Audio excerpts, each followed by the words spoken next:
उस घर की पनाह से बाहर ही तो हमारी दस्तरस्त में है वो।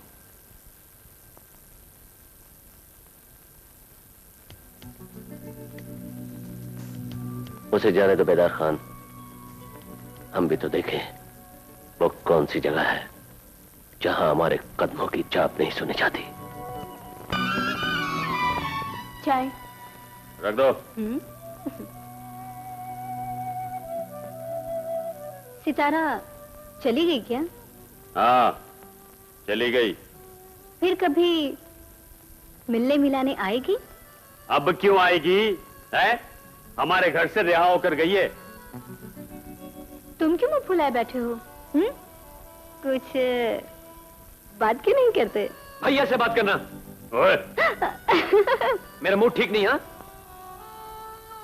बहुत खुश थी वो। हाँ हाँ, बहुत खुश थी वो, लेकिन सज्जू से ज्यादा नहीं।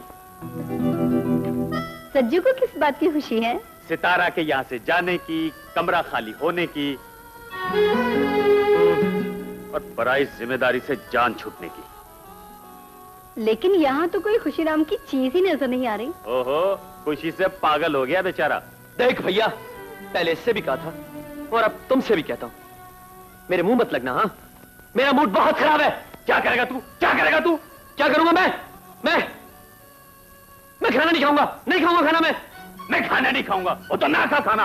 एक वक्त में दो आदमियों का खाना खाता है साला। चल।